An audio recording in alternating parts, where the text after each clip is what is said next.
part of this prison gang, Mexican mafia prison gang. Yeah, stabbed him up 22 times. He was trying to get him up out of there. He was like, I'm not sending a message. I'm trying to get you up out of there. To get stabbed 22 times and live. Yeah, isn't that? But you know, because prison, what kind of tools did they really have? Was it like a really like a knife kind of thing?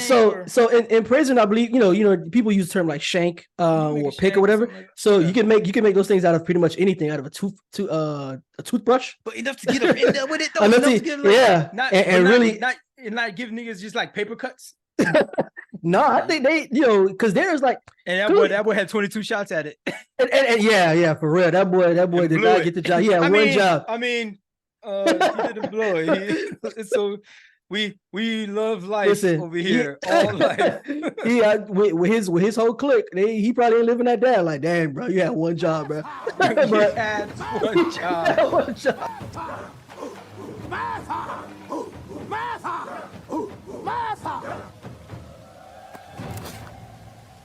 Darwin, what are you doing here? It's challenge day.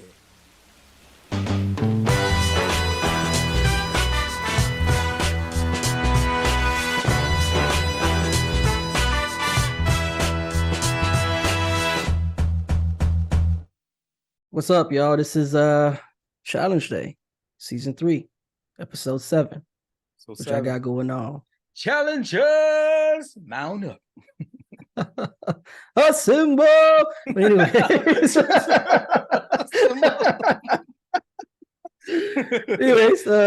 episode what is it, episode 7, season 3. Yeah.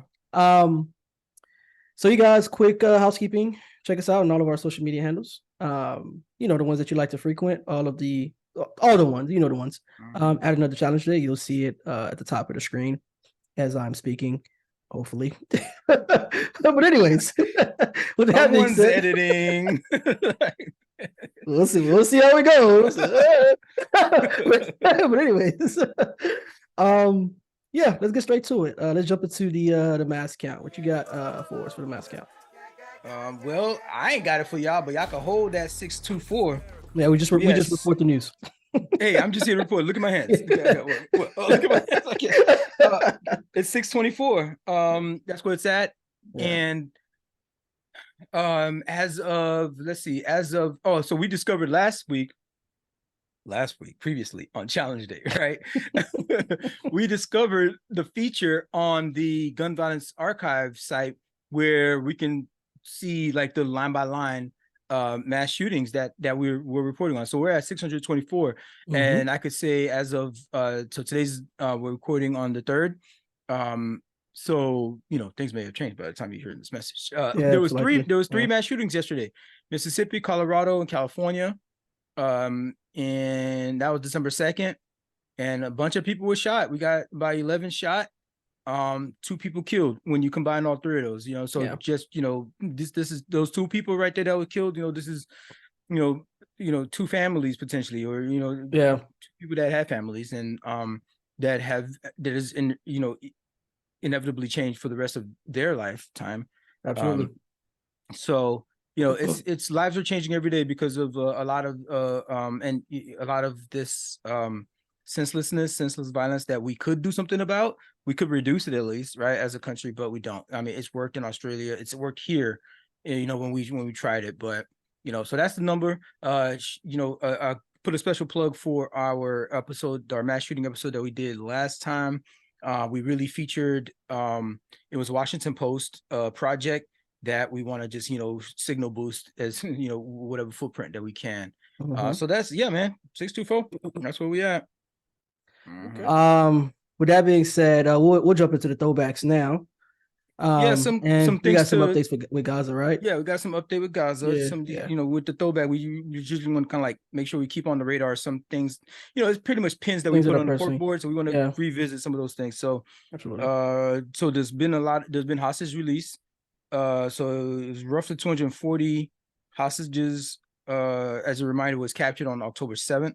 Hamas led devastating raids into Israel and killed about what they first reported was 1,400 people, and then I guess like 2 or 3 weeks in, Israel revised that number, and turns out it was 1,200 people. Still 1,200 people too many, according to Israeli authorities. That's the number that happened on October 7th. So the number of hostages held in captive is actually, they say, is an undercount, but some, let's see, is an undercount identifies, and the ages could not be confirmed for roughly 20 of the captives. This is the in terms of the people that were hostages. So this is 240 people. The number could be a little bit higher, and turns out some of these niggas, the misreporting of, that's the word, it's the misreporting of the media. Not only that, but there's a lot of confusion going on over Like, there. yeah, and so like, turns out that day on October 7th, it wasn't just Hamas that, like, there was other militant groups, like smaller factions, also took hostages. And then there was also, turns out, private citizens that took hostages as well. So now Hamas is the arbiter of trying to round up, because they're trying to broker deals. Yeah, a coordinated effort. To coordinate, but like they got to find these other militant groups and these citizens who took people.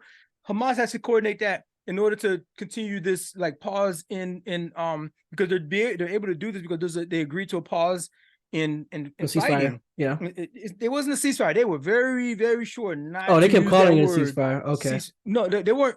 Like, nobody in government would call it a ceasefire. Okay, yeah, because the media was calling it a ceasefire. Would call it a ceasefire. Yeah, but you know, they ceased firing for some period of time. So I mean, whatever. But I guess it means something completely different. Excuse me. When you're using it in military context, so you got to be a little bit more accurate. Absolutely. So it was a pause in fighting, and they were able to exchange these hostages. So usually how it works with Israel exchanging hostages with Hamas, it's always like lopsided. Israel would like release like 300 and receive like 100 kind of thing. That's how it's been working out. It's always been like that for them. There was a captive that Hamas had from the IDF some years ago. I think it might have been 10 years ago, and they gave up, I think, I want to say 1,000 or more than 1,000 prisoners or something just to get this one soldier back. Israel is like, you know, really trying to get their people back. Typically, I don't know about with all this indiscriminate bombing that's going on with hostages over there, but typically Israel, as you know, as a sovereign nation, really hyper prioritizes, you know, getting their people back safe and sound. So anyways, the number of free hostages does not include one person in the 18 to 54 age group who was rescued by Israeli forces. Sources is in Israeli Prime Minister office. The New York Times reported that, and the hostage exchange stopped. And so the war is back on, baby. Full on. They were sure it was before. And I saw footage earlier. I saw footage earlier that when it stopped, that whole pause in fighting, like they immediately got back to it. They immediately got immediately the same way too. So that civilian death count is going up. Is absolutely going as up. It was before. Yeah. So but that's your update. What's going on in Gaza? And anything on your edge of the world? Yeah. So here in the States, we have our own issues. Over here. And it looked like some folks who've put a lot of harm into the world. That get back is crazy. So this guy, Derek Chauvin, you remember that Minneapolis police officer, that guy? Remember that guy with the whole putting his knee on George Floyd's neck, and how that got everybody up in arms. Of course, different political sides of the aisle either made excuses for it or were OD about like how bad it was. But the realistic part, the real thing. I'm sorry. It was 9 minutes. We saw what really happened. And that's what I was gonna say. Like the actual reality of what occurred is that this was. I mean, he killed the guy. Like that's what it was. Like there's no doubt about it. Like my eyes. You mentioned this last time on the last pod. You're expecting me to not believe what my eyes. Like I know what my eyes just showed me, and I know what's registering to my brain. Like, yeah, your boy, basically publicly executed this guy. So basically, people are definitely trying to get their get back on this guy. So there's this inmate. He was at this medium security prison, in obviously Minnesota. And there's this inmate apparently who's a part of the a mafia, right? His name is John Tursic, right? He's a part of the Mexican mafia prison gang. This guy caught him slipping, caught Derek Chauvin slipping. So he's in Gen Pop, huh? It looked like it's medium. So apparently he was actually in isolation first. So he was isolated. Was he not? Yeah. Why was he in isolation? And that's what probably happened. That's what probably happened. Somehow he got put in Gen Pop or something like that, or at least in a section of the prison where there was still some other guys there. Mm-hmm. But if you're in the same vicinity as a mafia member, that sounds like Gen Pop. Right? Yeah. Either that or somebody within the security system, within the prison system, and kind of like, hey, gave me access to where this guy was. Yeah. And it low-key kind of sounded like a setup, but it is what it is. Right. So. But this guy, what it is. let's just keep it a bean. But yeah, this guy, John Tursac, I believe that's probably how it's pronounced. Part of this prison gang, Mexican mafia prison gang. Yeah, stabbed him up 22 times. He was trying to get him up out of there.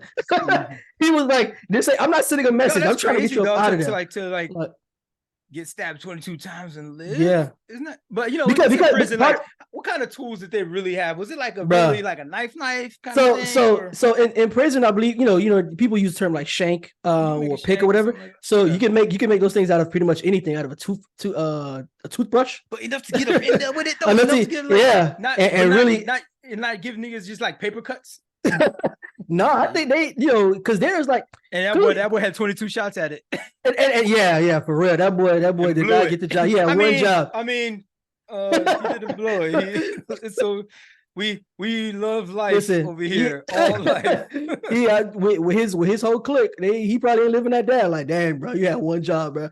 You had one job. But I mean, yeah, we're making a lot of situations. But this is condoning violence or whatnot. Yeah. But I mean, we gotta put a pin. We gotta put a pin in this one, because I'm a kind of use this. I'm thinking of some things right here. Yeah, like that. There's a motif building. There's a lot to this particular that we can go down. Right, and I'm feeling inspired, but I'm gonna put a pin in that because I'm gonna come back to something I'm gonna talk about a little bit later. But go ahead. So he's alive. So he's alive. This guy was John Tursic. He was charged with attempted murder. He was already serving a 30-year sentence. So this guy don't care about life.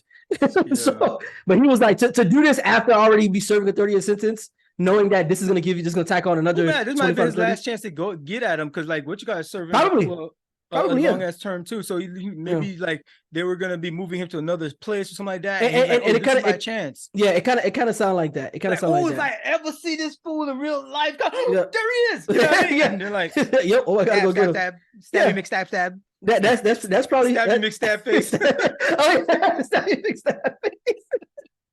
Yeah.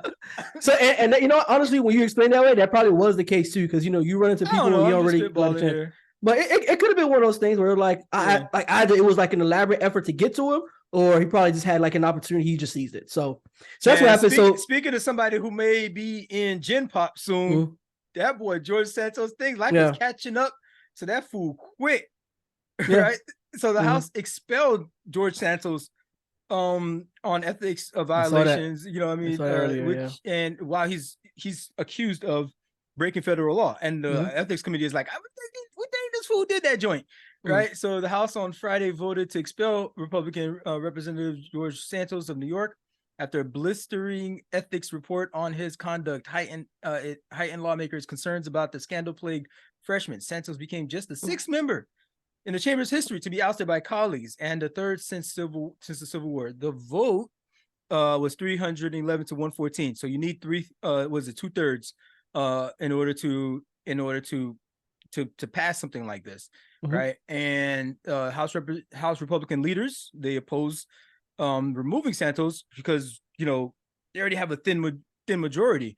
But in the end, 105 GOP lawmakers sided with nearly all Democrats to expel him. I mean, why wasn't it all of them? Like, because y'all That's a good just point. so they so embrace the destruction, that and they just crave power so much that they would rather hold on to him.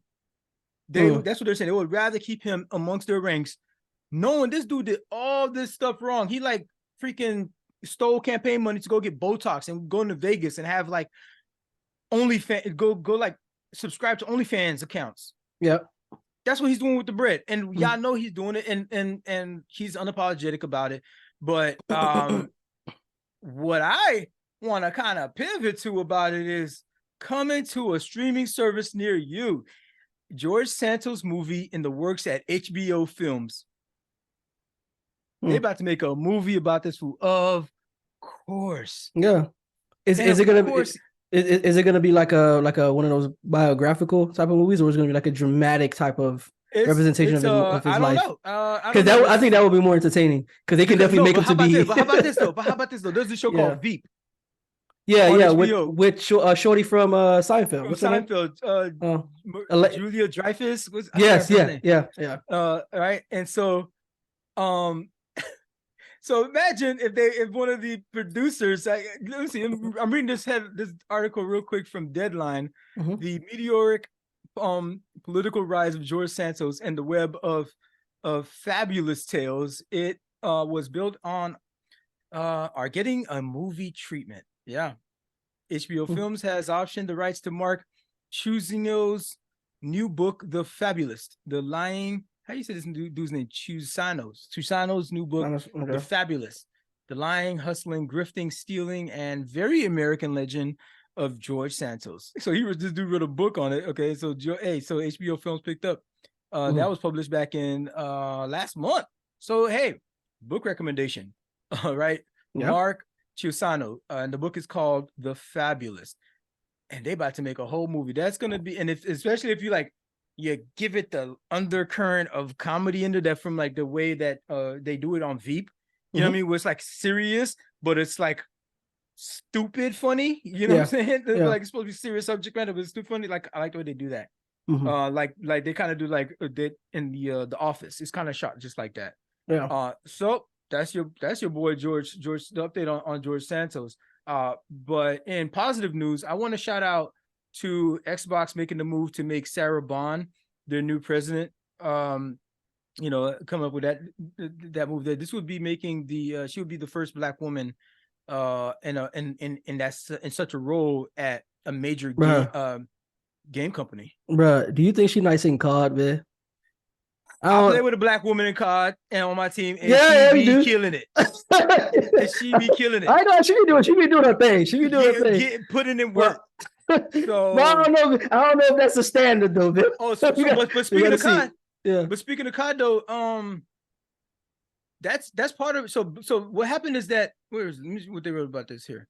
So Microsoft has appointed a new leader to take charge of the future of one of the top brands it owns, following Microsoft's acquisition of Activision, Blizzard, which is COD. So all y'all. Well, how about this? I'll put it this way. I'll put it this way. I think Infinity Ward is still in there too with COD, because Infinity Ward they made, was it the first and second one? But but go ahead. But I think Diablo. Yeah, you know what I mean, if you play World of Warcraft on there, all these are games that's under Activision Blizzard. And so it could be a whole connection there. Yeah, I see that. And shouts to her. So y'all playing COD going forward. You know what I mean? Like these decisions, what these games y'all playing, y'all know these decisions, she probably signed off on, at least the major things, right? And the direction these games go or the platform goes. So shout out to putting a Black woman in charge, but like they gonna come for you, Black woman, if absolutely. If your shit ain't on point. Absolutely, you gotta be nice with it. Yeah, you gotta be nice with it. If your shit ain't on point, they're gonna be like, this is why they should never, this is affirmative.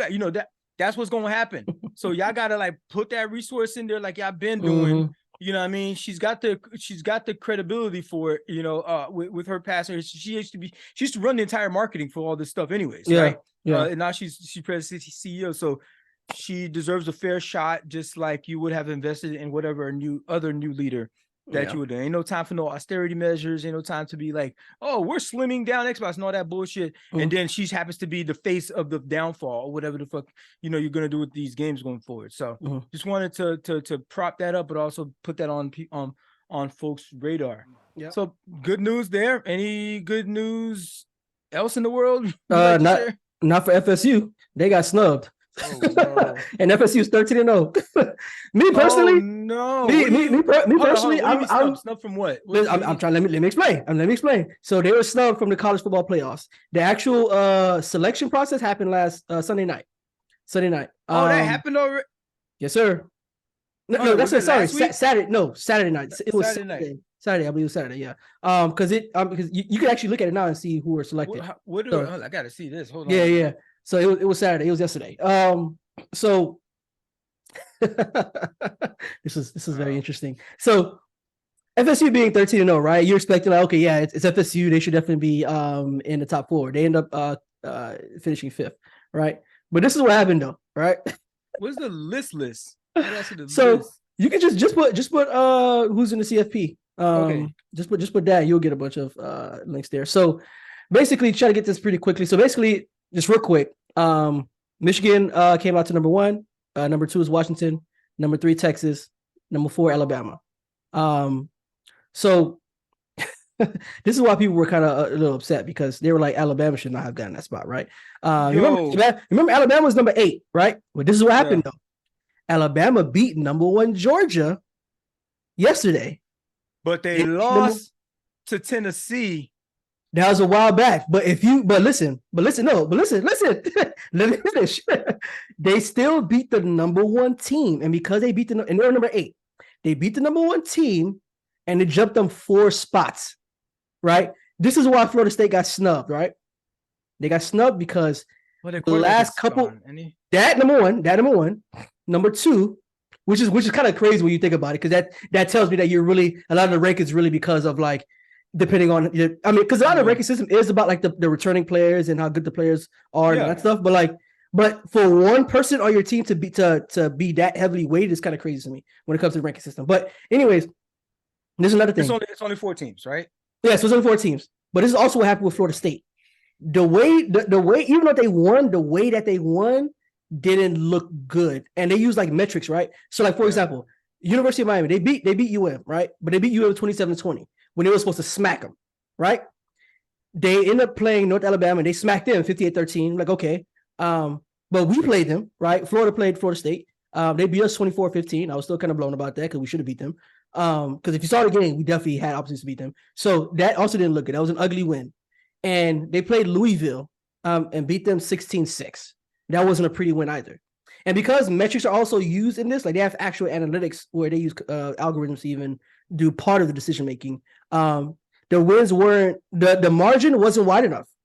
It wasn't wide enough. So they end up just kind of like being stuck in purgatory a little bit. In Alabama, being a number 1 team and actually beating a number 1 team, and being that they were number 8 and beating number 1 team, it significantly jumped them up to number 4. So basically, Alabama came through the back door. That's what happened. They slid in through the back. That's what I'm saying. This whole time Alabama should not be in here.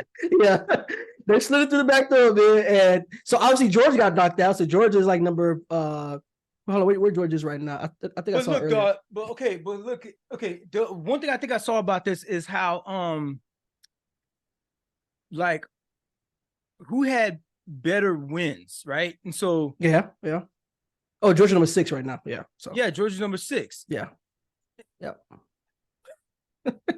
How does this? Is it the top 6 or top 5? Top 4? It's 4. It's only 4 teams. It's only 4. Yeah, and the selection went down, so that's it. It's locked. It's locked. That's it. Locked. Yeah. So it's Michigan, Washington, Texas, and Alabama. These bastards are in again. You just can't get rid of them. You cannot get rid of Alabama, man. That's so crazy, bro. But at least there's SEC team. Yeah, so but that's another thing somebody else mentioned, which I thought was funny. They were like, you just can't have the CFP without an SEC team in there. Yeah, SEC team. So that's probably also giving them. That's another thing. Yeah. And if you win the SEC, you yeah. Absolutely. So, damn. Absolutely. Okay. So what if Bama had already had 2 losses, but they won the SEC. They probably would have stayed. They probably would have been number 4 at the very least. Yeah, but they probably should have been they're number 4. number 4 now. No, not Alabama. Yeah, actually, so honestly, would that have actually, you know what? That's a good question. But I think they still would have ended up being like number 4 or like 5, right? They probably would have been like 5. Probably would have been 5, right? Not to put them in. Yeah. Especially you have some other teams that are that have one loss. Yeah. You got Ohio State. You know, Yeah. they probably would have been in that bid. Yeah. So you got. Was that Georgia's one loss? Was that game? I believe it was. Yeah, I believe that was. Yeah. So maybe Georgia would have stayed. Maybe Georgia would have dropped to number 4. Mm-hmm. Mm-hmm.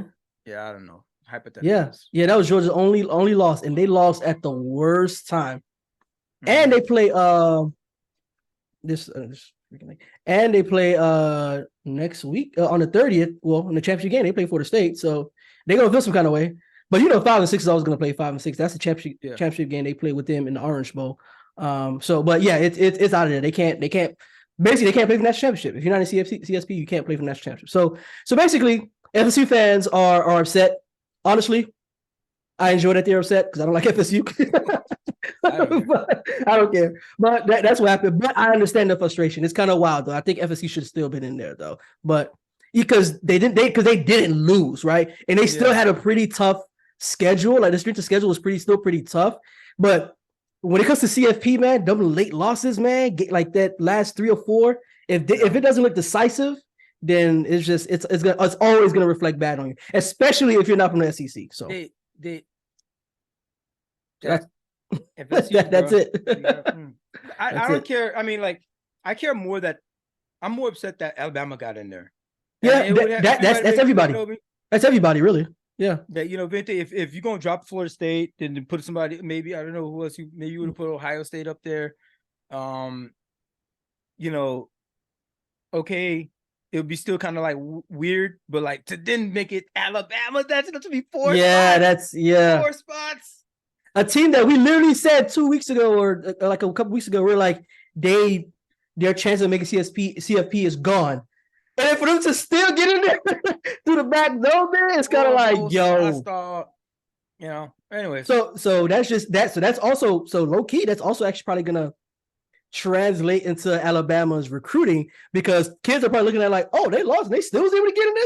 I don't know. So I'm still going to go to Alabama. But I don't know though. Like we got another year of the transfer portal and all that stuff. Oh, that's true. About to be in the mixed into the people making some different calculations these days. It is because the transfer portal is definitely much more active than it's ever been. Especially now that you don't have like in a lot of situations you don't even have to sit out a year anymore. You can literally just transfer to the team and play the same season. So, but yeah, that's my report on that. So FSU is mad, but hey. It is what it is. All right. I'm thinking about this, and I think I like speaking in analogies when I get a chance, right? And like, okay, all right. In these prose, these allegories, if you will, right? Sure. I'm thinking about the fire triangle. The fire triangle is how do you make a fire or sustain a fire? And what fires need to live. So, firefighters, this is pretty much their bread and butter. You need an ignition source, which is, or heat, an ignition source. You need fuel. So that could be, wood. Oxygen. And you need oxygen. Oxygen is the third leg. Oh, is it okay. Right? Okay. So fuel would be, the gas or oil or whatever, or like the wood or the thing that's flammable, is that, or causes combustion? Is that what the thing that keeps combustion going, right? So okay. Fuel, okay. Right. Because and by it keeps the combustion going, that means like that explosion keeps happening. Yeah, it keeps happening. Yeah. In order to the fuel, to the oxygen it breathes in, that's how a fire stays alive. Yeah. Same thing in cars. That's how you get cars to drive, because there's combustion that happens. Spark plugs is responsible for that. But yeah, go ahead. Internal combustion engine. Internal combustion. Yep.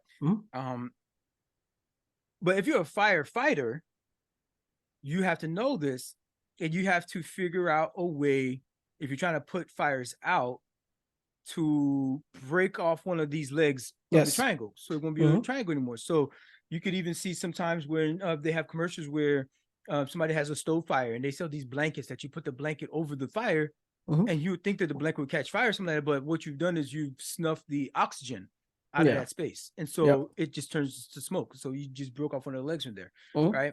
You didn't, it wasn't the heat part you kicked off because that would be too hot, you know what I mean? But what you're doing is you're snuffing the oxygen, right? And that's why you also have different like APC or these different like the fire extinguishers, because you can't use the same one for wood or like if there's a paper fire or something like that if there's an electrical fire, you know what I mean? Yes. The fire cause, so that's a whole, that be hit different. Yeah. So, it's a whole science. Fire sciences is a whole branch of science in of itself. But firefighters, their job, and we want them around, is to be able to put out fires. So my challenge is I want to be very aware and very able and build up the skill and courage to put out fires where I see them. I want to be like a firefighter. I see where you're going. I find myself. There might be a bit of a hero complex, Bill, do you think? Or having a bit of a hero complex? Well, because you got to be a certain type of individual, Bill, to be a firefighter. To be a firefighter. And physically. Well, figuratively and literally. Yeah, you gotta know that you can get burned. Yes. You gotta know that sometimes maybe you may not make it out alive. But what the thing is you're trying to do is you're trying to save lives and put out fires. That's the thing you're trying to do. This is what your passion is, to put out fires. And I find myself in this place where there was a fire. There was, to be clear, I was in a room with folks and things were getting heated. Things were getting uncomfortable. Things were getting vulgar. Things were getting unsafe.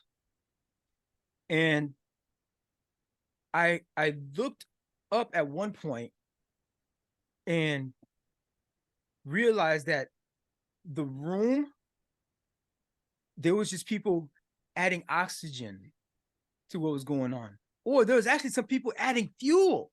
And then the third leg was this individual who was the spark. Yep. You had your three legs. And so like you're in this room and things are not going well. And I look around and there are no firefighters. There's nobody putting the fire out. Nobody fighting to put the fire out. And I don't know what it may. I might have gotten burnt, but myself, I was like, I'm not firefighting right now. I'm not helping to bring things down. I'm not helping to control the situation. I'm not helping to make it a safe space for everyone involved. I was just analyzing and taking in information, but like not doing something. And then a lot of and by that makes me part of that triangle. Like I was oxygen. I allowed it to breathe. And everybody else in that room that may not have like added fuel to it, they may not have sparked another flame. Everybody else that just stood by was just oxygen. You allowed it to breathe. I allowed it to breathe in there. And I don't want to be somebody that's on that triangle. I want to be a firefighter. But even when the fire is out, or let's say, it's blazing, it's going all over the damn place, there's always a, you can't, oh snap, it's fire. There's a chance to get it under control. At least the best you can, even if you couldn't put it out, you couldn't prevent it, before it becomes a wildfire. Yeah. Right. It's a small fire, house fire. Maybe you could control it. Okay, boom. You should have took a step sooner, but you didn't. You find yourself, this thing is ablaze. Now, what do you do to help contain it, to help bring it down so it doesn't become a wildfire? And I think I did that part at least. I think I did that part at least. So I have some like, you know, some work to do to be able to like find these situations early on to where it doesn't become so big. But I think I did some work and I did some help. The thing that I think a principle of mine is something that I actually learned from the Bible. Right? Me, Sure. right? Sure. This atheist guy at the age of 41, you know, and but I studied the Bible back in the day. I was deep into it, you know, and so you know, there's some good in there from what I, you know, in my judgment, there's some good in there, some is what I say, right? And one of these is what I remember reading this Luke 10:25, right? Somewhere up in there. And so Jesus is talking to some folks and talking, you know, they're chopping it up, you know what I mean? Hey, what should I do? And Jesus is like, hey, be like your boy, whatever, right? So it's was it the 29? So I think it's what Luke 10:29. It starts this part like, but he wanted to justify himself, so he asked Jesus, and who is my neighbor, right? Because Jesus was like, you know, do this and you will live, which is like, you know, treat, what do you say? He said, in all your strength and with all your mind. Yes. You know, and love your neighbor as yourself, as if it was you, right? Yeah. That's a universal, that's some universal love right there. Who can't get behind that? That sort of message, right? In reply, Jesus said, a man was going down from Jerusalem to Jericho when he was attacked by robbers. They stripped him of his clothes, beat him, and went away, leaving him half dead. A priest happened to go coming down, a priest now, right? Same road. And he saw the man and he passed by on the other side. Kept it pushing. So too, a Levite, right? Is that how you say Levite, right? Levite. Okay, Levite. When he came to the place and saw him, what is it? Man was in, what do you say? Came to the place and saw him pass by on the other side. So he too just like kept it pushing. Yeah. But a Samaritan, right? And apparently Samaritan is like this like throwaway person, right? Yeah. And especially in the context of that scripture passage you're reading, Samaritans were looked at as lowly people, for sure. Right, lowly people. Okay, but a Samaritan, as he traveled, came where the man was. And when he saw him, he took pity on him. He went to him and bandaged his wounds, pouring on oil and wine. Like, you know, y'all really need to do some, bro. This is like some like stuff to get your wound infected and all that stuff. You know, like tell people. I mean that's. I mean, listen, they didn't have the technology we had then, so what seems to have works for them. Man, you ain't got no fine Chianti. You gonna hit me with the Cabernet? You ain't got no KT tape, man. You know what I'm saying? Give niggas some kinesiologist, something like that up in there, bro. What you doing? So pouring on oil and wine on that food, right? So then he put the man on his own donkey, brought him to an inn, and took care of him. Right. The next day he took out 2 denarii and gave them to the innkeeper. This boy ain't going in. Look after him, he said, and when I return, I will reimburse for any extra expense you may have. Yo, he looked up. That dude, way better than me. Damn it. way better than a lot of people. A lot of people. Like, but he tried. This dude was trying to be a firefighter. He saw somebody. He saw a situation was bad, and he tried to help. Right. And I think that that's goals right there. What the Samaritan did. I think I tried to help. When nobody else did, you know, I was in this real life situation where people were just like allowing this fire to breathe, allowing this space to just fester, and just walking by and just going by and just checking out and just, you know, this well, it don't involve me. So, you know, people are like, hands off kind of thing, doing their own thing. Not realizing by you not doing nothing, this priest or this Levite, what do you say? Well, it's I believe it's actually pronounced Levite, but the way that I've heard scholars mention that term is Levite, or that nationality is Levite, which I always thought was weird. I'm like, there's one E. Yo, shout out to all my Levites out there. You know, that's what I hear often. But I think it's actually Levite. You know what I mean? Tell all your Levite by homies, you know what I mean, to get up in there. I don't want to have no No, you problems with Samaritans, y'all, yeah. right? So I'm just I'm just trying to be a Samaritan out here, right? So we could just leave that Levite. Just say, I think that's more accurate. All right, so Levite, these people allow that because this person was on the side of the road suffering still. Yeah, absolutely. So they had a chance to stop somebody suffering, Mm-hmm. right? And they just kept them pushing. Versus somebody who came by and who sees somebody suffering. If you see somebody suffering, somebody's not feeling right, and they're not. I think there's some universal language there. We know what somebody's like not feeling good about themselves or the situation, and I challenge myself to lean in on those opportunities, and not just keep it pushing for my own sake. Oh snap, these robbers robbing people around here, they could still be here. Let me, you know what I mean? And this is and then we put a pin in Derek Chauvin earlier. Yeah. And this is why I put that pin there, because everybody was just like watching. Everybody was, that was, I ain't gonna lie. That to me is what spoke the largest. And I'm looking at the time here, so I'm gonna say this quickly. I think there's a lot of reasons for that we can dissect at a different time why that was happening, how people were assessing it. But I think that spoke volumes. So that's all I'm gonna say about that. I mean, I don't know if I'm gonna say, like, again, I'm not this guy, the Samaritan person, but if I was on that corner and I see 4-5 cops, a couple of them standing guard, and this dude is doing those neck, like, am I like gonna dive in there and fight off the cops? Yeah, it's a lot to dissect. It's a lot to dissect and a lot to consider. I think potentially that would have shifted things. Maybe if somebody just jumped in, like, kind of created a little bit of chaos. Hopefully nobody else would have got shot or something like that. But I think that would have, Chauvin would have, like, oh, what the fuck is happening? Probably would, and then, like, he happened to not even trying to get his knee off of his neck, but he would have got his knee off his neck because he's trying to, like, reposition himself. Because there's a new dynamic in the environment. Yeah. So maybe that could even, and I might get, 3 months before interfering with an officer, executing their duty or something like that. Yeah. So I don't know. This is all post hoc, but who was in a position that they could have been a firefighter is those other fucking cops that was standing there. Yeah.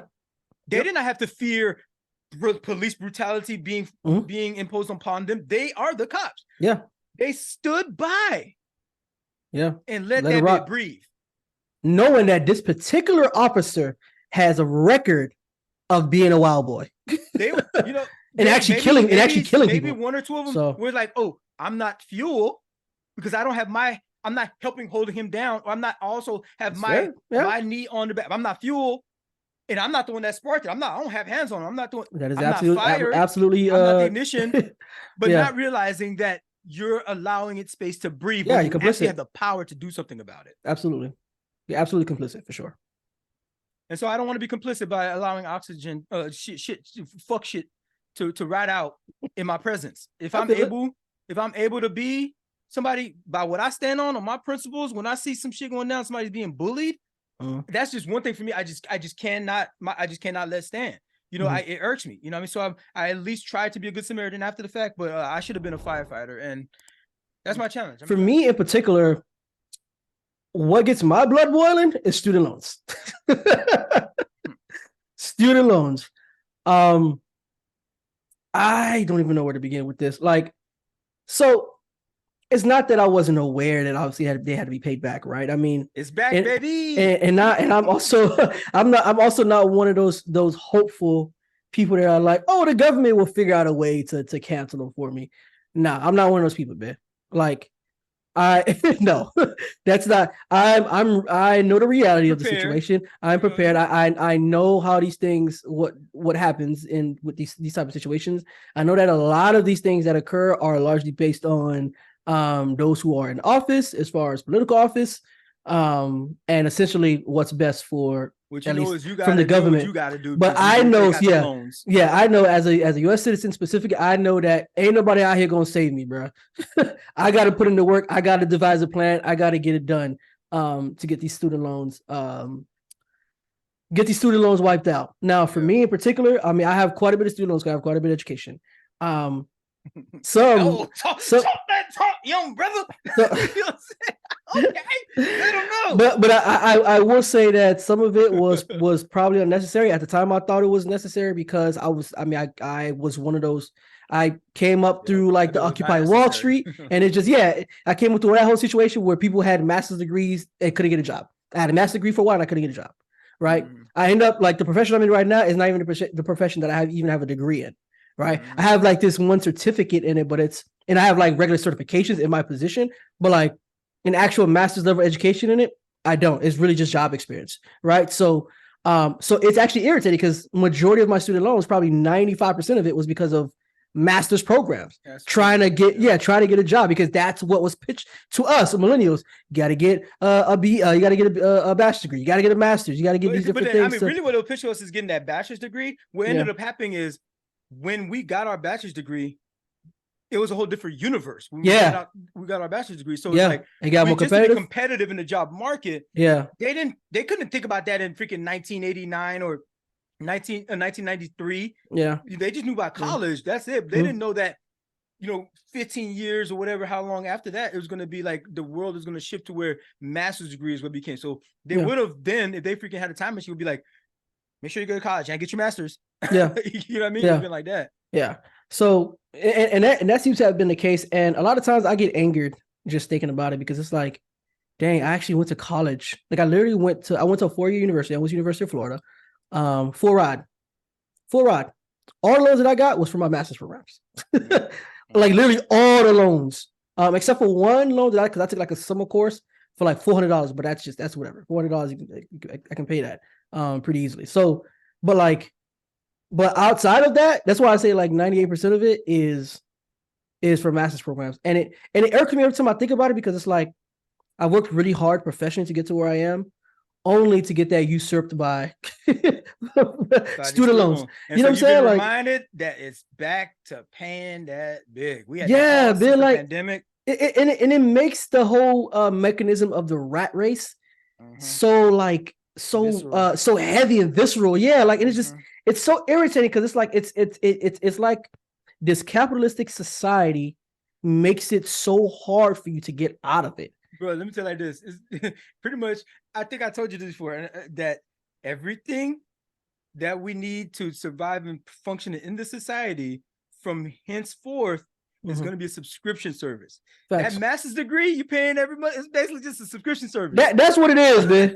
That's really what it is. But it's like they ate that bit up front. Yeah, you feel me? And like, and it's like, according to the government, the Department of Education specifically, for most people, 90% of people more, like you get on a plan that it's an expectation that you're gonna be paying this for at least 20 to 25 years, which is ridiculous. You know what I'm saying? Like, but conveniently 20 to 25 years, which is typically the time where like you're considering retirement or you're about to be retired. So they work you until like you literally retire with the expectation that, okay, by the time you retire, hey, you should be good. But you were a slave for your whole life. I'm never paying my shit back.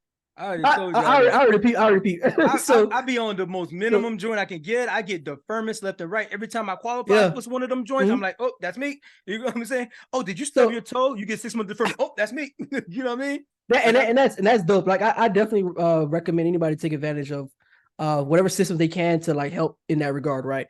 For me in particular, the only thing that I can find now at this point in time is taking advantage of some of the like the lower paying payments, and also trying to see if I can qualify for that PSLF, that public service loan forgiveness. They've kind of expanded a little bit, and I'm trying to see if I can kind of finesse my way into it a little bit, because I wish I could finesse my way into that joint. I mean, I served, but because I served, because I had my degrees before. Like, okay. I did 10 years. They won't pay for that. They won't. I did 10 years, 3 deployments. They won't pay for my old shit. Oh, really? I thought. I didn't know. But so it has. Okay. You know, while you're in. Like now, and matter of fact, now that I'm separated, I can still use that joint.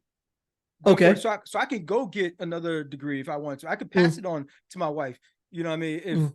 If I wanted to, I still got it. But that stuff that I had already in the books, that's on me. Okay. So that's good to know. I thought you were able to like. I thought you were able to even get them joints like forgiven when you join the military for a period of time. Okay, but so there it goes. That's another thing. Some of you folks probably didn't know. That's why a lot of people go to the military to go to and college. then pursue. Yeah, that makes sense. That makes sense. So Yeah, so I mean I don't mean to be on the soapbox bit, but like it blows me. Like it's annoying. Like it really is. Cause like Hey, Caesar, you know what it Caesar's, man.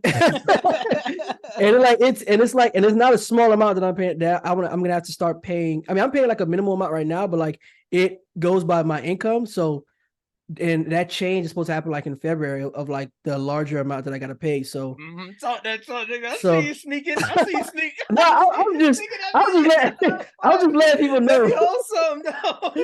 I'm just letting people know. Be careful with your affordable Okay. income, man. Be careful like how you go about it because now the IRS is there now because technology has improved so much. They're using systems now where like And because everything is digitalized. Too, yeah, everything digital now. So they're pulling information directly from the IRS. So you can't even try to like. I don't recommend you like obviously shifting numbers, doing all that because that's illegal. That's don't do that. Don't do that. Right. But like no that they're pulling everything from actual databases where your information is in. So just be careful and be accurate in what you do. But at the same time, just take advantage of what you can take advantage to help you with your payments. All the legal routes, yes, all the legal routes to help you pay a more manageable premium every month. So I'm stuck in that conundrum. So I'm hoping that either a bag of money drop in front of my house or podcast or challenge day. If we get challenge get go crazy. Yeah, we get sponsorship. Yeah. Yeah, so help support young black men trying to pay off these student loans. Help support us because you got rappers and all these celebrities. They got watches the size of how much you probably pay for all your entire student loan.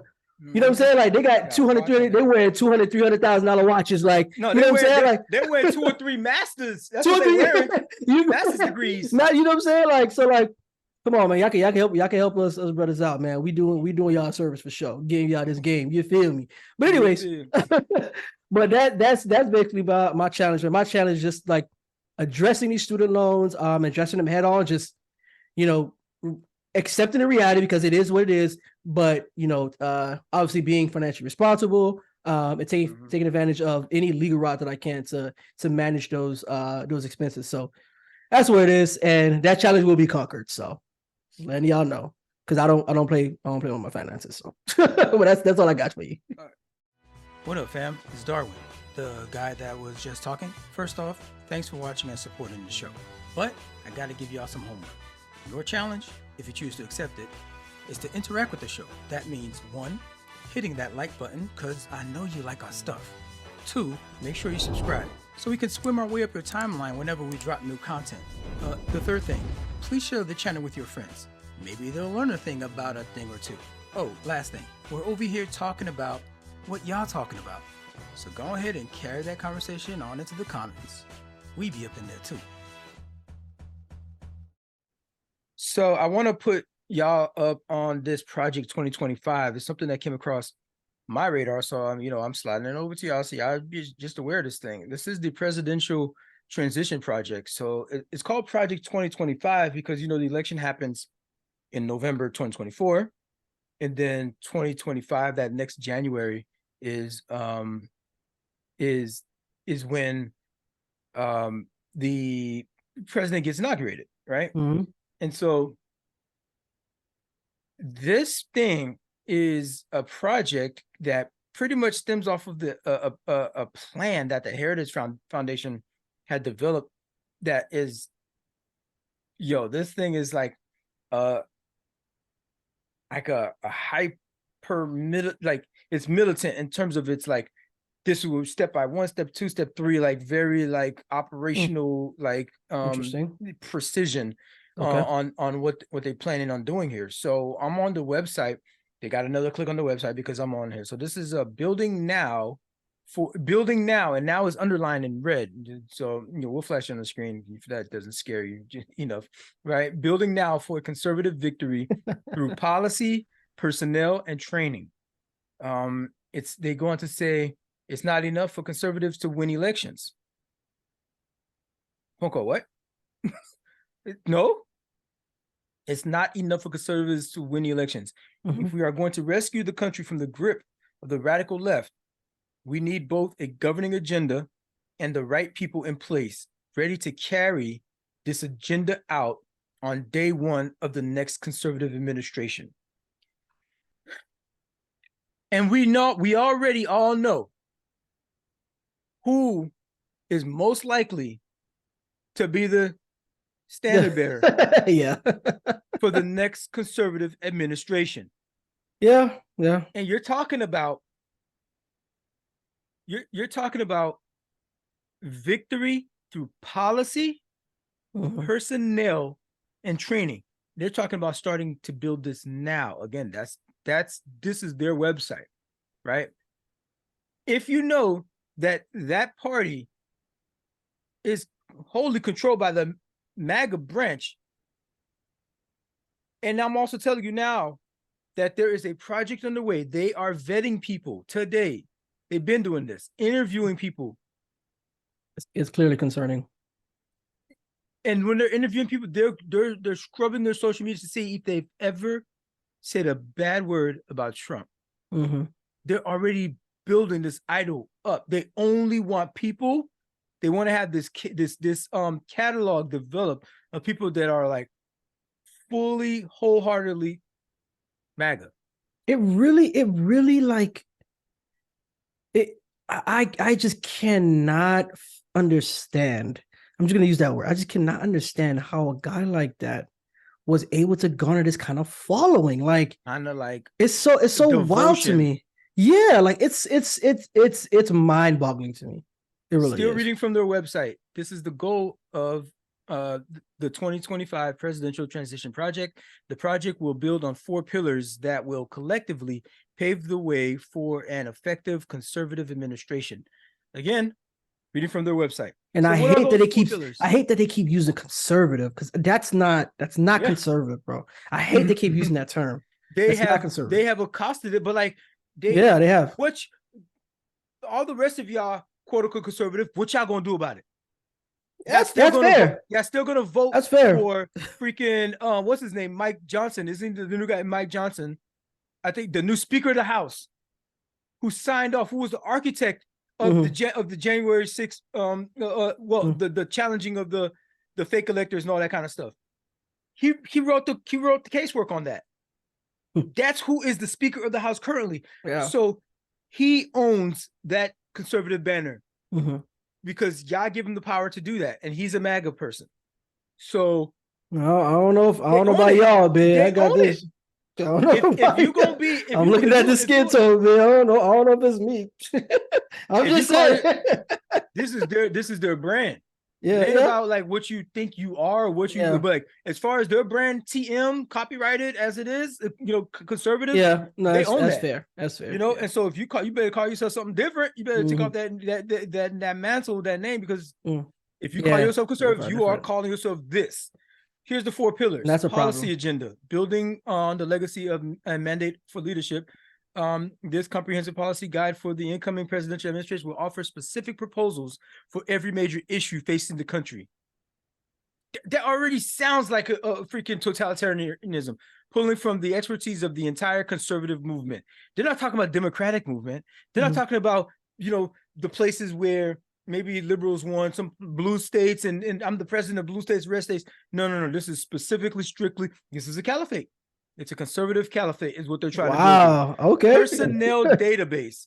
The most comprehensive policy agenda will have only limited impact without the right people in place to implement it. The project will cast a net across the country to identify conservatives from all walks of life to serve in the next conservative administration. Part of that plan to be able to implement this personnel database is firing in mass current government workers. If you're fireable, you gone.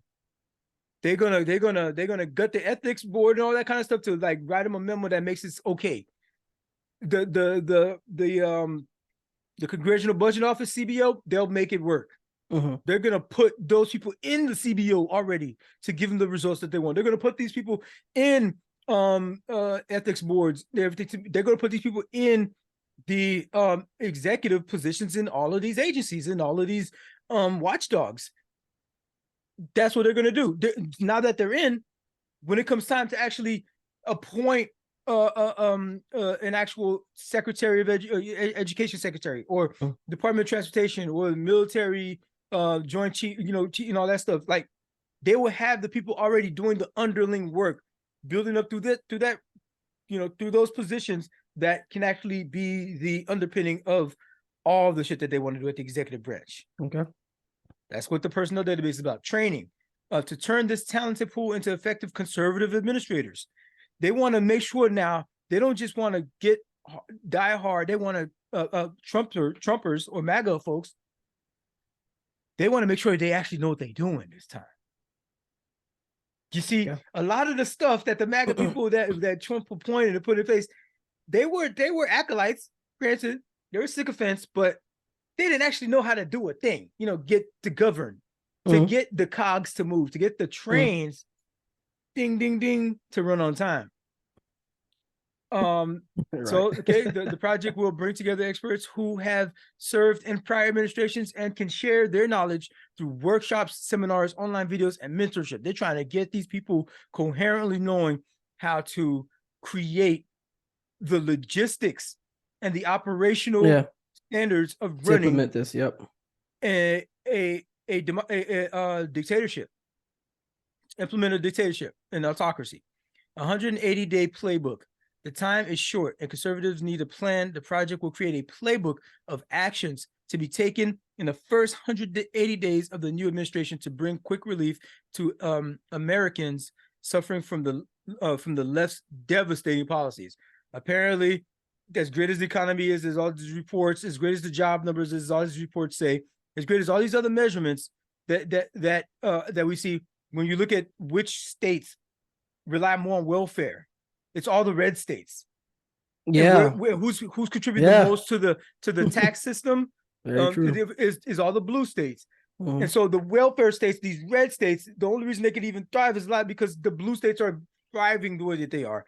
But the left is just look at the numbers. Your people are on all kinds of welfare in the red states. Your people have all kinds of reports of when it comes to health outcomes, when it comes to mortality rates, all those things, when it comes to shooting deaths, all those mass shootings, all these measures that would be what would be a good quality of life lived is not happening in those red states.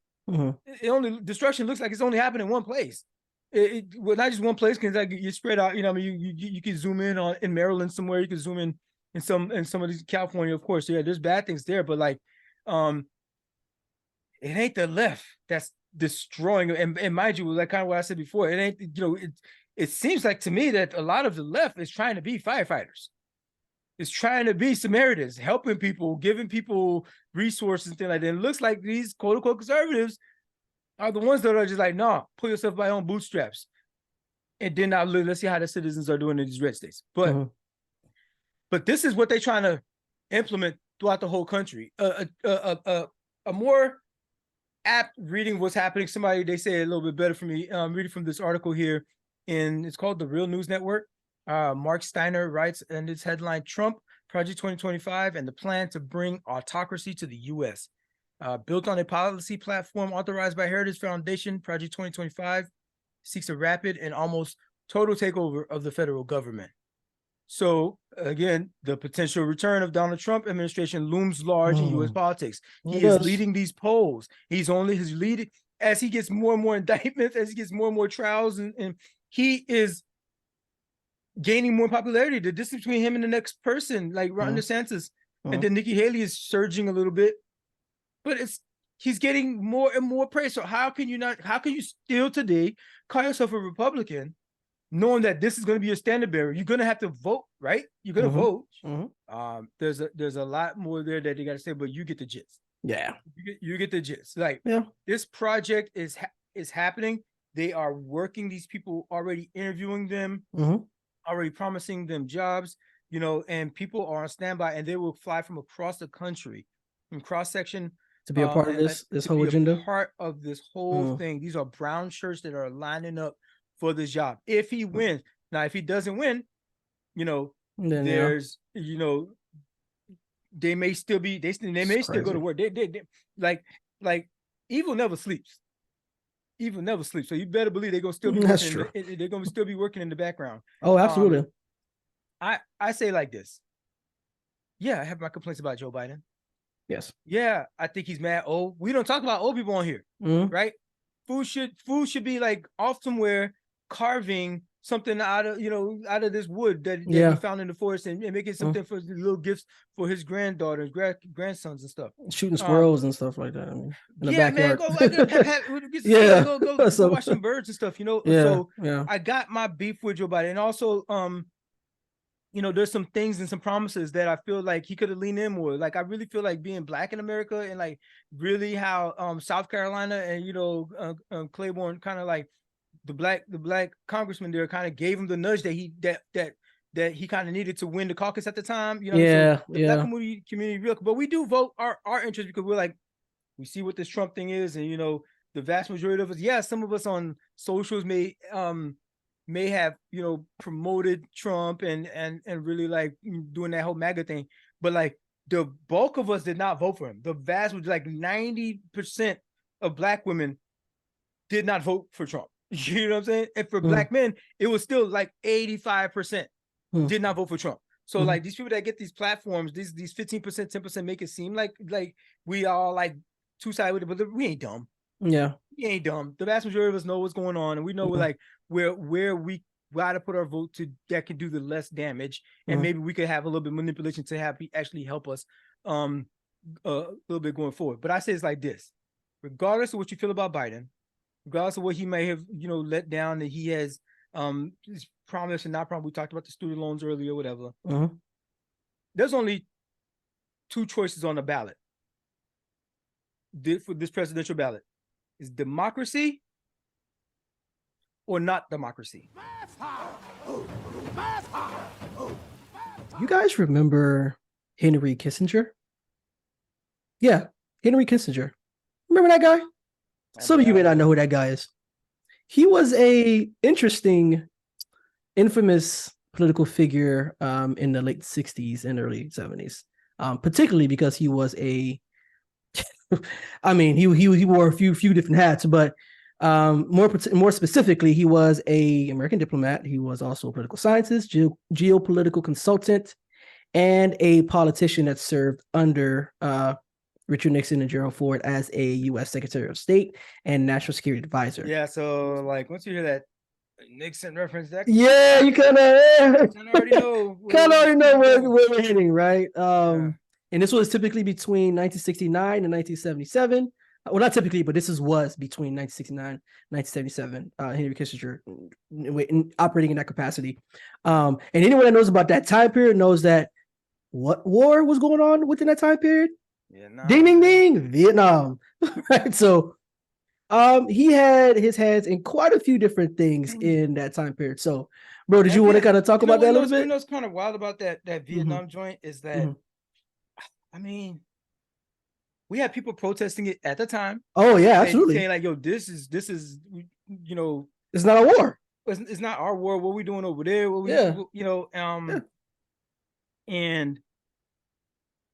like, you got people today that be rocking that, like these old heads, be rocking that Vietnam ball cap. Like I mean, I get it. You served, and you like proud of that you served the country, but like you're like, I'm proud that I served even in this completely flawed campaign, and you pointed your hat and rocking that Vietnam joint. I have a question for you, and I'm curious to know what you're gonna say about this. Do you feel the same way about Iraqi veterans, Afghanistan vet? Like, do you feel the same way about? I didn't say I felt any kind of way. No, I'm just you're and what you're describing now. Is it similar to how? Okay, what are you? Well, I know you explained that, but like, do you kind of see that along the same line, or within from the same vein? I don't think anybody can say it's like too soon, maybe to make a complete judgment on that. Okay, so it's like this: when you sign up to serve, you serve wherever you are. So you're proud, you still serve. They send you, right? You're a grunt, you know what I mean? You're a soldier. Yeah. Whatever. So that you go where they send you. Yeah. And you go do that work right that day. Now, if you find yourself in a situation where, but you see, you don't always have it's kind of hard to judge these people in real time because they don't have the full information. You're very limited in information. Yeah, of course. So that's why you kind of trust your chain of command and you have an MOS and you just gotta report for duty. Right? It is what it is. Yeah. And so But in hindsight, when there's evaluation have been done Mhm. about what this thing was about, you know, I know there are Vietnam soldiers that regret serving in Vietnam. Oh, absolutely. You know, Absolutely. even themselves, they regret serving in Yeah. Vietnam. So it's like,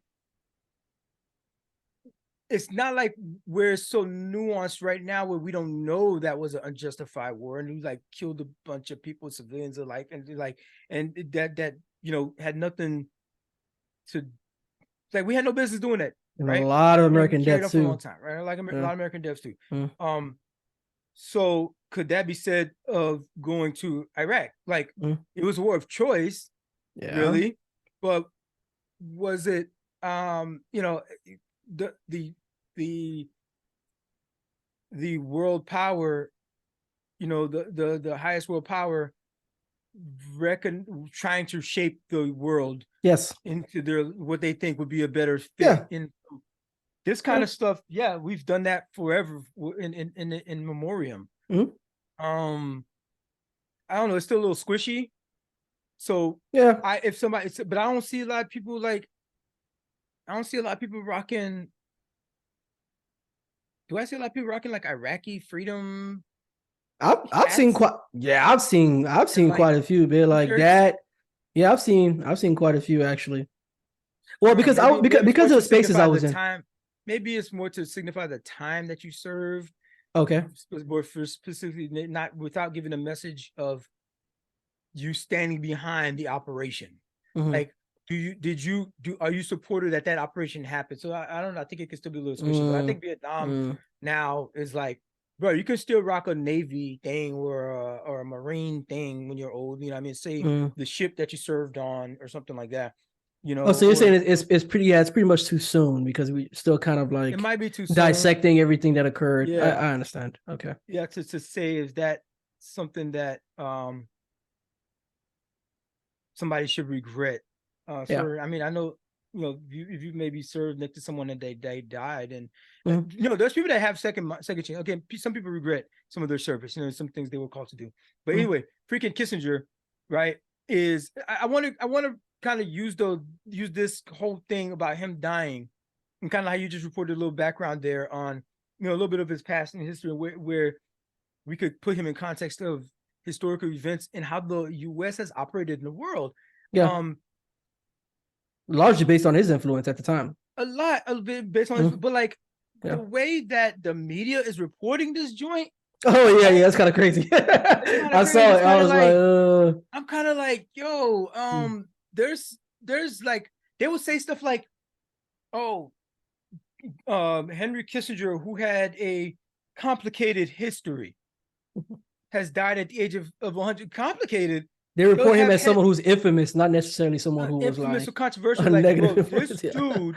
Yeah. So the media is not giving you a correct but the thing is, they know because the people that they fuck with, the people that they like, they give them glowing reviews. Right?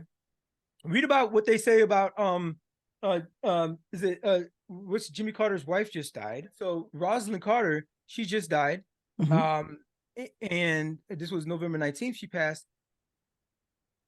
And everything you read about her, the headlines are indisputable. They're like, you know, humanitarian, lovely woman, you know what I mean? You know, she's gonna have a place amongst the angels, all like really glowing stuff.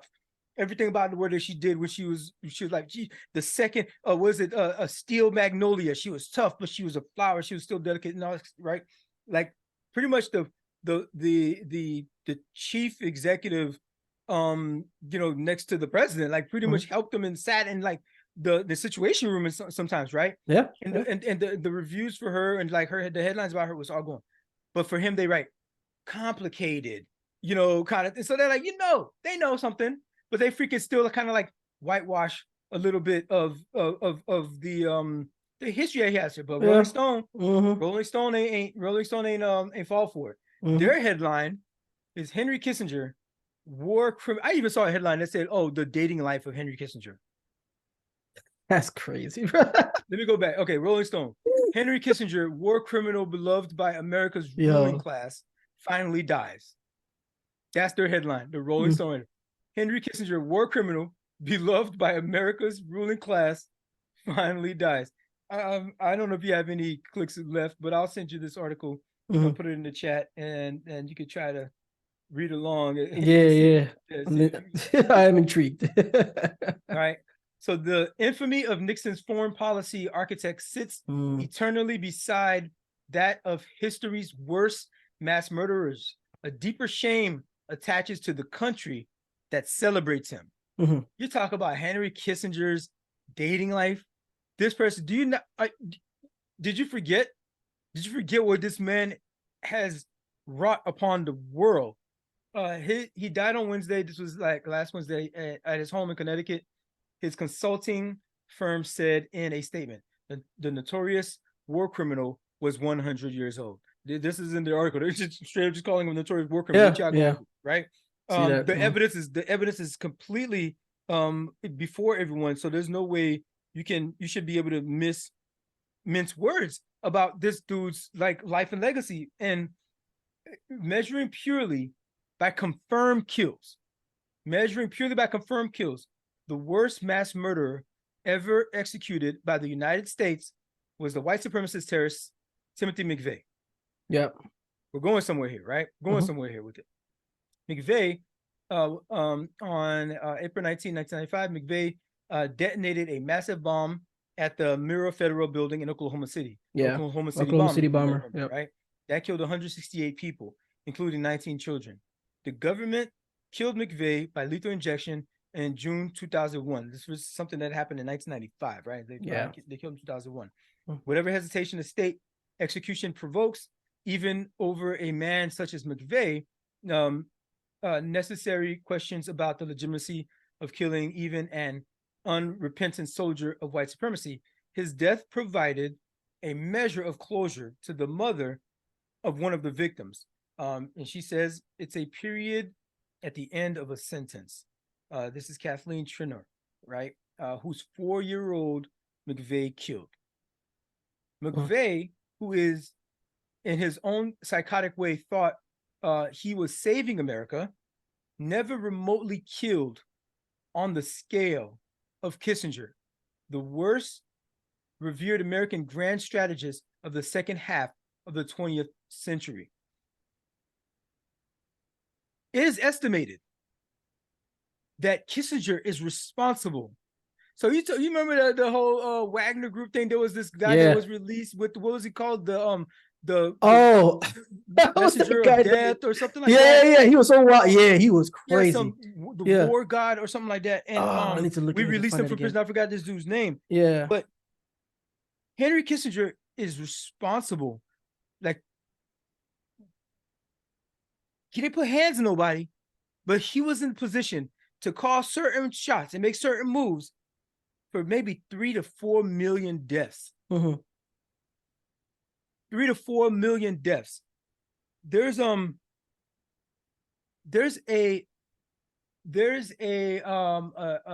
story about how to save fuel on some of their flights. He ordered these fighter pilots to just dump some of their bombs over Cambodia. Just dump them to save fuel, to lighten the weight of your aircraft. Yeah. Dump them over Cambodia. Yeah. Cambodia ain't do shit. Cambodia, just like, what the fuck? And just bombs just dropping on Cambodia just to save fuel. 3 to 4 million deaths on this dude hand. You talking about his fucking dating life. You talking about there was a complicated history. You talking about how he was well revered by his peers who are generals and 5-star admirals. But he got a Nobel Peace Prize. Went to him for there was people that got the Nobel Peace Prize that same year. That walked away. There's like, no, you give it to this guy. Yeah. At the same time, no, I'm not gonna be forever linked getting Nobel Peace Prize. It was Prize highly controversial when he got it too, for sure. Yeah. Nobel Peace Prize. This is who we're giving the hotly debated to. Deaths on his head. You know who didn't? Who else didn't mince words? Was Anthony Bourdain. Well-loved Anthony Bourdain, who passed away. Anthony Bourdain. I like Anthony Bourdain. Right. Scathing Henry Kissinger remarks resurfaced after foreign policy figure's death. So Anthony Bourdain, he didn't mince words. Like I said, this was, of course, Anthony Bourdain. He was an excellent reporter. Passed away. I like the Anthony Excellent Bourdain. reporter. We loved, like, everybody liked him. Yeah. I think he died of a drug overdose. Yeah. And he had depression. Like he was depressed. Yeah, they said I heard that. Yeah. He says Henry Kissinger walks into a bar. Would it displease you if I walked over and punched Henry Kissinger in the face? I remember that. Actually, I remember when he said that. I remember when he said that. That's funny. Bourdain once asked guests appearing on an episode of Parts Unknown. Yeah. I literally watched it when that. I think I was watching the episode of that, and I heard him say that, and I was just like, "Dang, he kind of got smoke for this guy." That boy got smoke for that because like the late chef's scathing remarks about the foreign policy figure I remember that like have resurfaced in the wake of Kissinger's death, and they're being shared far and wide across the internet. Kissinger again died on Wednesday at the age of 100. God damn it, the good die young. It'd be the worst if you have been living the longest, don't they? Oh my goodness, Bourdain. But you know what people say about that. Just so Bourdain ain't lived to see 100. Yeah, he did it. But this is the thing. But what people say about that as well. They were like, yeah, you'll see that quite a bit where you see like it's like the worst people who live the longest, but it'd be that slow death that'd be the worst. That's what you hear people say. But I'm like, I hear that, man. Man, this dude was last sometimes I'd be like, advising off with their head. that's how I be feeling. Get that dude out of there, dog. Like we can see in real time they didn't want to get the Nobel Prize with them. And all the way to the point where Anthony Bourdain is calling that nigga a get momo and says sons out. For real. You know what I mean? Yeah. Damascus swing all this stuff like anyway, so in Bourdain's 2001 memoir, by the way, Bourdain traveled in over 80 countries over the course of his career. As a celebrity chef and worldly television personality, he spent time in Southeast Asia, including in Vietnam, Cambodia, and Laos. And his shows dive deep into the culture and the geopolitics that defined a place's past and present. In these countries, he illuminated the dark legacy of the Vietnam War. In Bourdain's 2001 memoir, A Cook's Tour, Global Adventures in Extreme Cuisines, he wrote, so once you've been to Cambodia, you'll never stop wanting to beat Henry Kissinger to death with your bare hands. Anthony Bourdain made sure he wrote this in a book so y'all can read it and he stand on that. Printed it and it's going. And as long as that book exists, he Anthony Bourdain is in the afterlife right now, tying his hair back. Oh, I was waiting for your ass. For real. Henry Kissinger coming around. Is that Anthony Bourdain? Hey, I read your book. Are we good now? Like he gonna shoot him a fade. Like from I need these ones. I need these ones. I need 5 minutes.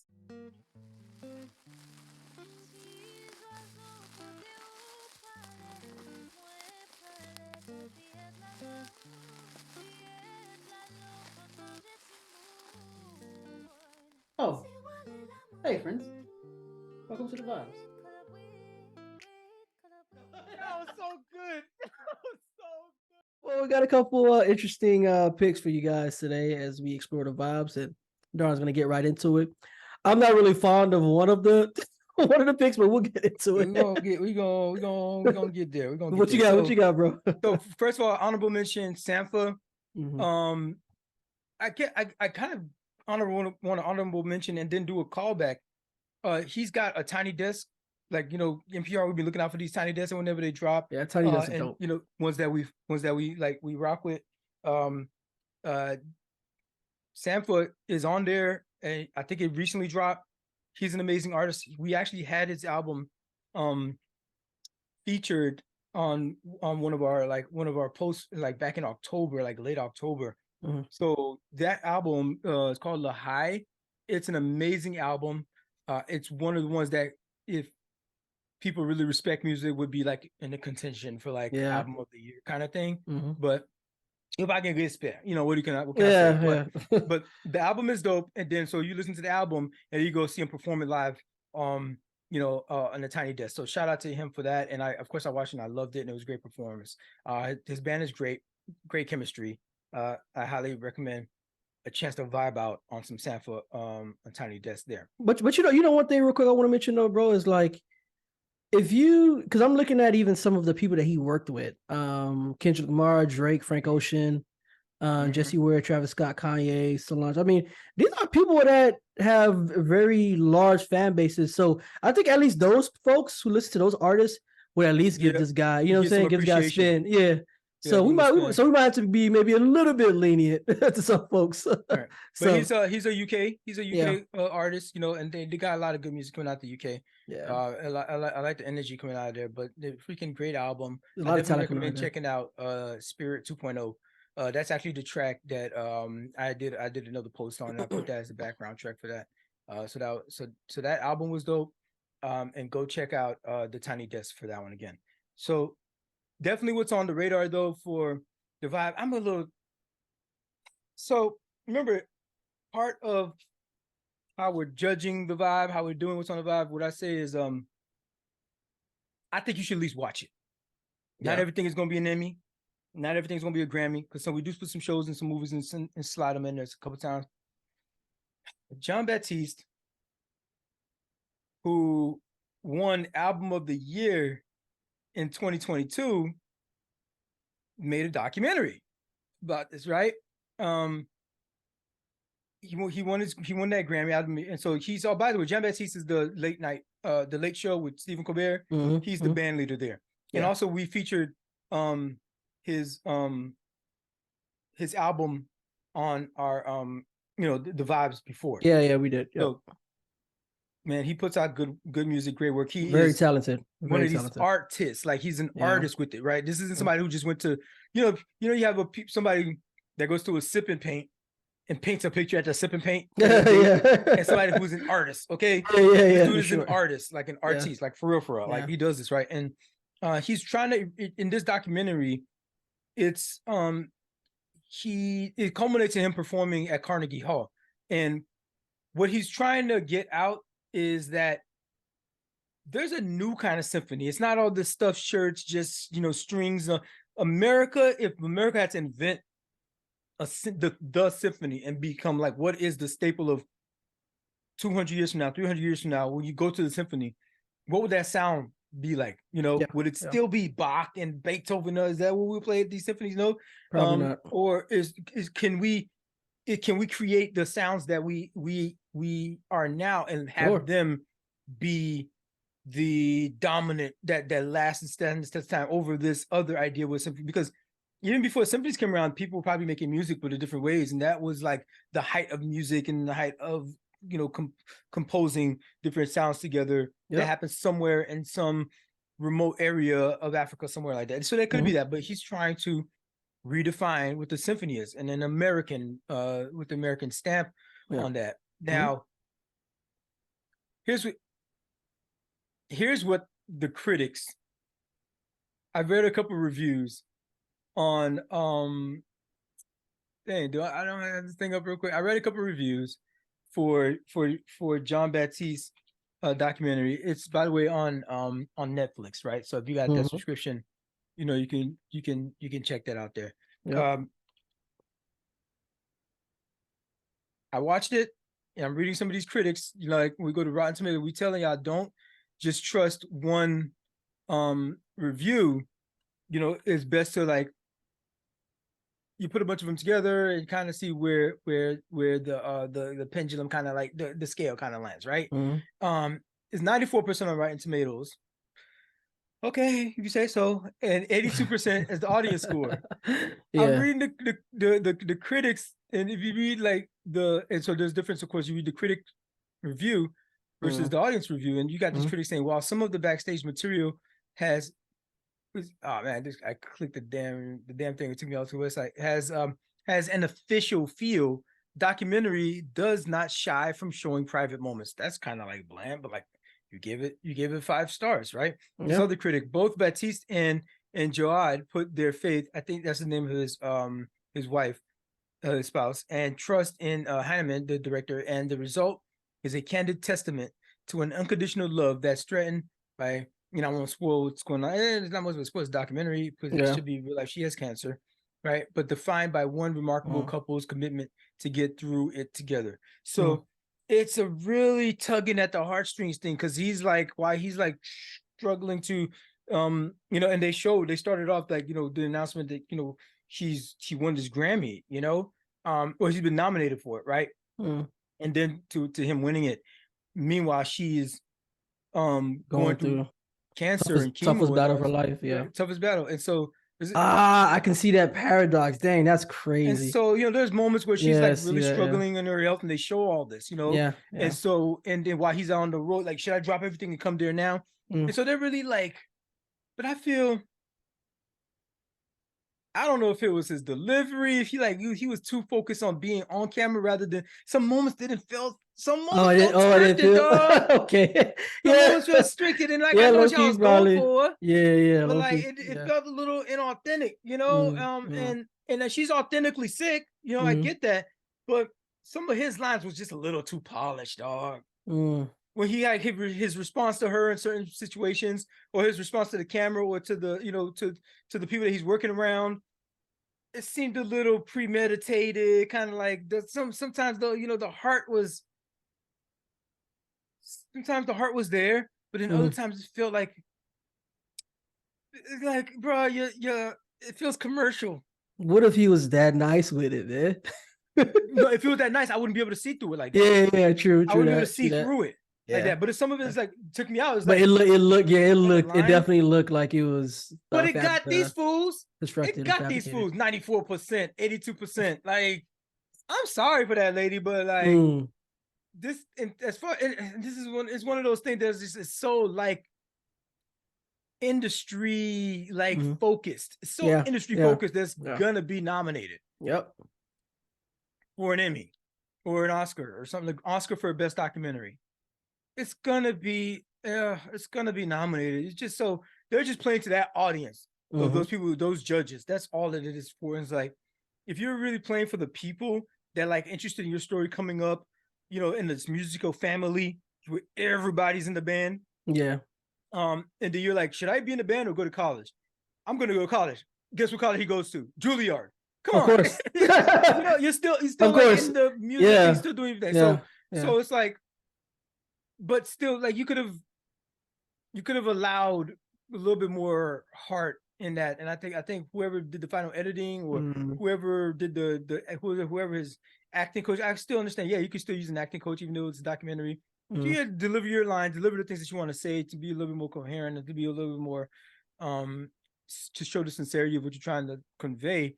That which I did there was a little too heavy-handed. Y'all took a lot of heart out of the documentary. But I think you should watch it. I think you should at least watch it.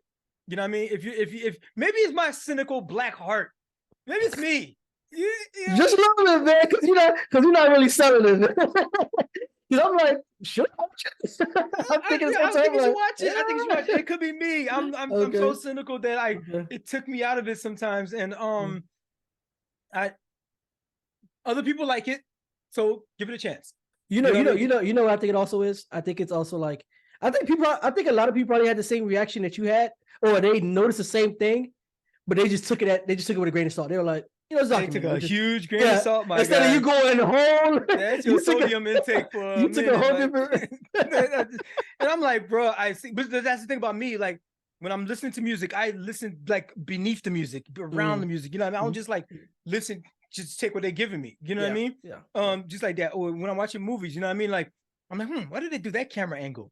You know what I mean? Or why did they hold that shot that long, kind of thing? Or, you know what I mean? The dramatic effect. I look at all that kind of like nuanced stuff. And like, why did he say that line there? Be like, oh, this happened in Act 1, but it's like really not really.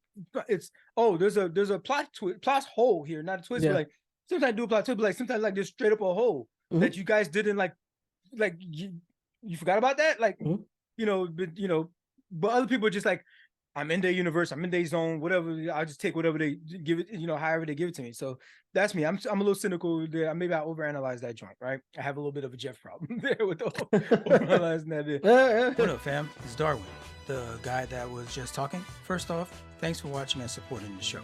But I got to give y'all some homework. Your challenge, if you choose to accept it, is to interact with the show. That means 1, hitting that like button because I know you like our stuff. 2, make sure you subscribe so we can swim our way up your timeline whenever we drop new content. The 3rd thing, please share the channel with your friends. Maybe they'll learn a thing about a thing or two. Oh, last thing, we're over here talking about what y'all talking about. So go ahead and carry that conversation on into the comments. We be up in there too. The documentary is about this album that he won the Grammy for last time. So that's kind of like looking backwards, and right now I'm looking backwards on some music on my next music artist up, your boy Lupe Fiasco, and how I the reason how I got back to listen to the album is actually what I want to talk about, is not what I'm going to talk about right now. This is the album from 2015, but like what put me on him was like, listening to Andre's album, who, by the way, I think we found out that his first week release, he outsold, in real copies and in streaming, like all these other rappers that came out there. I told you, Meek and Ross, bro, I told y'all, man. Like you should pull it. Bro, but this is going gas him so much. And now that's even more numbers because Lupe is like So it's gonna gas 3K so much, bro. You haven't heard this yet, right? Okay. No, I haven't. No. Okay, so here you go. Okay, go. Yeah, this guy Lupe doing Lupe things. So what put me on is this. You hear that? Y'all hear that? That's Andre. That's Andre's flute album. Oh my god. Last week I was like, it's getting out of control. If you're that nice, you could rap over this. You did, you mentioned that. You did mention that. Lupe said, "Hold my beer." Lupe just being Lupe. That boy rapped it's such a Lupe move, bro. Oh my god. If there's any artist that would rap on it, it would be Lupe. Oh my god. It would be Lupe. The R vehicle with a smaller. I'm trying to win like the 107 caller. I told the masseuse the knees softer. In the tall grass, I get sleepy on the regular. I'm so private, but even here, me and my co-pilot fly the same plane like we competitors. Made my dream girl in an AI editor. The type of one on my forearm like the predator. She hotter than there is no God, but Allah Muhammad is the messenger. He's doing it. He's got bars for it. Yeah. And he even incorporated. Trying to be honest, my big problems are promise. That's why I'm great on the atomic scale like Robert Oppenheimer. What is that instrument that dude? 3 hours making that noise? Wisconsin Dells. It's like some crash bells or some shit. Talking about like cymbals. Andre's album. My concerts inspire people to do the impossible with Mill Chronicles. Why build a hospital when you niggas is I think I know what you're talking about. I let you tell me what to put my cash on when you hoteps put a mask on. I build a hospital when you niggas is anti-vax. Fly with air I breathe, I perceive silence. You got something to say? Sugi pottery over pristine, perfectly weaved. Lupe does apparently. And Andre had nothing to say about it. Don't even bother me, but not a Buddha cause I ain't got the modesty. What you miss mentally is how much I catch bodily. This not even rapping, bro. This is spoken word. This is not rapping. Okay, what's wrong with that? That's not rapping. It's a whole different context. What you call it said on No Brother album, he said I had you bobbing your head to my whole verse and my verse didn't rhyme. And I had to go back and listen to that joint like, oh snap, he didn't rhyme not one time, but that shit was going. But it was on an actual beat and metronome, though, yeah. This is elevator music. He rapping too. That boy Lupe, boy, that boy don't miss. So that got me to thinking like, I be forgetting like, first of all, I don't never sleep on Lupe stuff. So every time his work comes out, his albums come out and everything, I rock with it heavy regardless. But this specifically got me going back to, I think that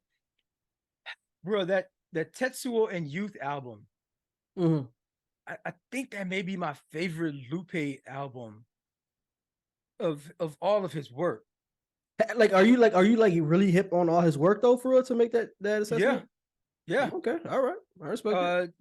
He's got a lot of because that album with Kick Push that he had, that Kick Push, a lot of people say that that's his best album ever. Okay, but like it was solid. I ain't gonna lie. When I listened to the whole album, I was like, this one. Particularly like if maybe I'm also influenced by him in this too, because like a lot of the stuff and a lot of his early work, he felt like he was like restrained. You know what I mean? He mentions in those albums kind of like when he talks about dumb it down, they want you're speaking too high, dumb it down. That whole song there, he's saying how like everything he's done from before then was kind of like him trying to like actually kind of dumb it down. And he got tired of doing that. You know what I mean? He was kind of start saying like he's getting more and more freedom. So that's why I would say some of his earlier stuff was maybe nice, maybe more commercially acceptable, a lot with a lot more work that's more commercially acceptable, but like it wasn't as an That artist. makes sense. Yeah. How he like completely felt free to produce and like write and do messages about, right? Even though his stuff was like avant-garde even in that era. Yeah, I think honestly, and I think that's interesting. But I think low key, like especially like in a rap game or just even in this type of American economy when it comes to music, you kind of have to earn that right though, to be able to like really like freely express like your art for real. Like people, like you really got to earn that right. So I guess it probably was that. It's weird that you say it like that because he is resolved. Like I've heard him in interviews. He's resolved that like I can be Lupe because capitalism, and so I had to like kind of embrace capitalism. You know, like really, if you don't embrace the capitalism of it all, and for me, I you know, when it comes to capitalism, I have a problem with runaway capitalism, late stage capitalism, with unregulated capitalism. I don't think like completely free market. That's just me, right? Free market, unfeathered capitalism, which we don't have in this country. People think we do. We don't. You know, there's a lot of regulation. There's a lot of like manipulation. There's a lot of like oligarchy and all that kind of stuff. There's like picking and choosing. You know, that happens.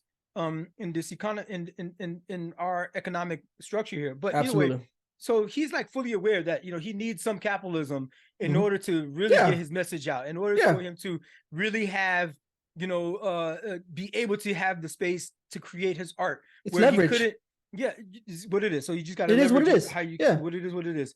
So this album, Tetsuo Shima, is based off of a character from the Japanese manga series Akira. I knew it was Japanese.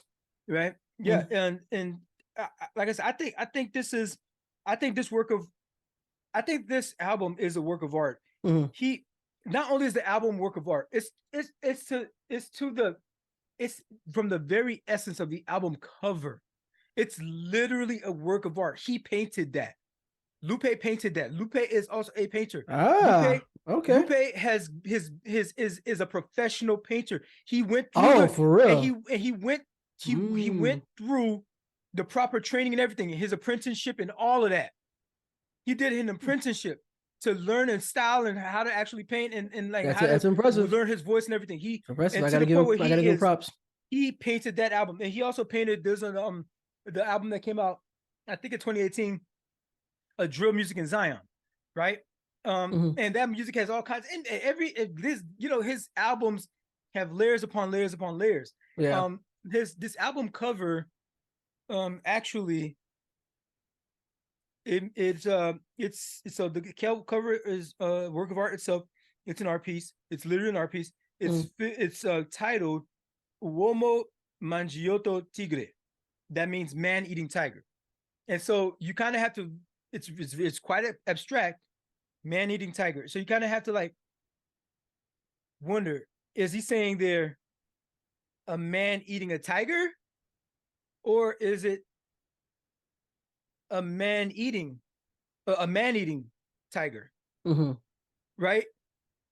That kind of like a double entendre almost there, right? Yeah. And when you look at the painting, he kind of points out where you could kind of see where it would be gruesome activity happening, whether it's the man that's eating a tiger, man eating tiger, like a headline on the New York Times. Man eats tiger, man eating tiger.